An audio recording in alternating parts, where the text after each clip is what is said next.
Paper में सबसे बड़ी आज की प्रो टिप,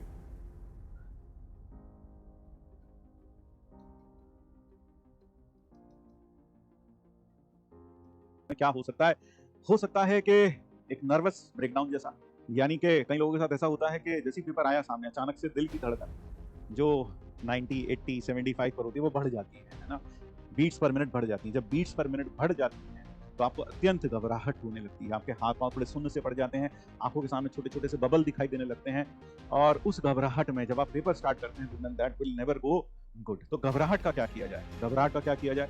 सबसे ज्यादा घबराहट लोगों के साथ, सबसे पहली चीज घबराहट। पेपर देखते ही ऐसा लगता है कि दिल सीना चीर के बाहर आ जाएगा, सीना फाड़ के बाहर आ जाएगा, इतना डर लगता है। और ऐसी बौखलाहट में जब दिल बहुत तेजी से धड़कता है तो दिमाग को बहुत ज्यादा खून पंप होता है, और इतनी ज्यादा खून पंप होता है कि शायद बौखलाहट और डर के मारे हमें कुछ समझ नहीं आता अब हम क्या करें।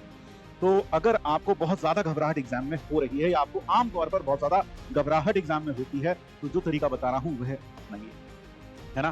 तो फियर, एक्सट्रीम फियर, तो एक्सट्रीम फियर के केस में एक्सट्रीम फियर है ना, फास्ट हार्ट बीट, कईयों को बहुत तेज हार्ट बीट आती है, या फिर कईयों को कहना चाहिए स्वेटिंग भी होती है, कईयों को ठंड में पसीना निकल जाता है। भैया इतना ज्यादा डर लगता है कईयों का कि ठंड में पसीना निकल जाता है। तो ऐसी extreme fear, fast heart beat या फिर स्वेटिंग में क्या किया जाए? सबसे पहले जो पानी साथ लाए हैं, कुछ स्टेप्स जो आपको करने चाहिए इसको। सबसे पहले ड्रिंक सम वाटर। सबसे पहला काम जो अक्सर आपने देखा होगा, कभी भी कोई एक्सीडेंट हो जाता है या किसी आदमी का दिल बहुत ज्यादा घबराता है या फिर वो रोने शुरू कर दे, तो सबसे पहले घर वाले क्या कहते हैं, थोड़ा सा एक गिलास पानी लेकर आइए, पानी पियो थोड़ा सा। तो सबसे पहले ड्रिंक सम वाटर। फिर दूसरा चीज जो आप कर सकते हैं, टेक लॉन्ग ब्रेथ।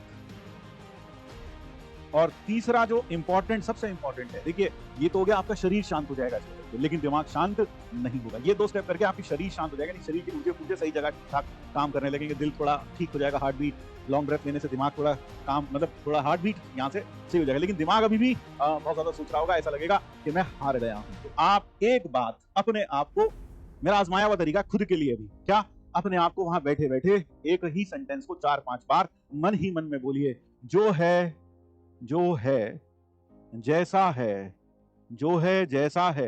इसी में बेस्ट करके रहूंगा।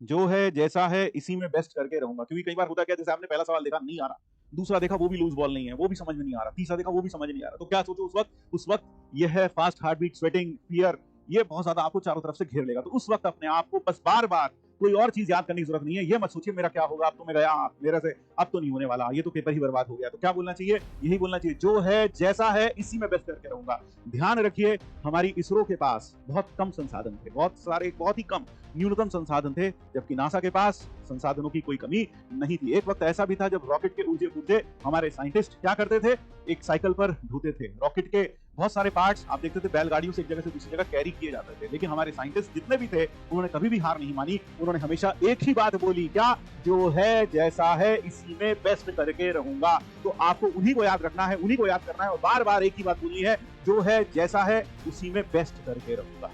तो आप बिल्कुल भी, तो जैसे आप थोड़ा सा अपने आप को 4-5 बार ये बात बोलेंगे, आपको थोड़ा साहस बंधेगा, आपकी दिल की धड़कन पहले से थोड़ी हल्की हो चुकी होगी, ब्रेथ जो होगा आपका नॉर्मल आ चुका होगा लॉन्ग ब्रेथ लेने के बाद। तो आप देखेंगे अब जैसे ही आप थोड़ा सा यहां आगे बढ़ेंगे, आपका मन शांत हो जाएगा, कंसंट्रेशन लेवल बढ़ेगा, ठीक है ना। तो फियर के लिए आप डेफिनेटली यह कर सकते हैं। So if you face a lot of fear, then you can obviously apply these 3 things and overcome your fear in exam, ठीक है। कई बार घबराहट के कारण बहुत सारी चीजें खराब हो जाती हैं। इनफैक्ट लोग तो ये भी कहते हैं मैक्सिमम जो एक्सीडेंट्स होते हैं रोड पर, वह भी घबराहट के कारण होते हैं ड्राइवर की। तो अगर ड्राइवर उस समय इतना ना घबराता और शायद थोड़ा देखभाल कर चीजें चलता, तो वह एक्सीडेंट को बचा सकता था। तो वही बात कई स्टूडेंट्स के साथ भी होती है कि एग्जाम कईयों का इसीलिए खराब हो जाता है क्योंकि एक्सट्रीम फियर उन्हें चारों तरफ से घेर लेता है। तो इसलिए डर पर विजय पाइए, मेहनत करिए और यह पॉइंट्स अपनाइए, आपका डर खत्म हो जाएगा निश्चित रूप से। एग्जाम आपको कहीं पर भी कोई खास दिक्कत नहीं आने, ठीक है।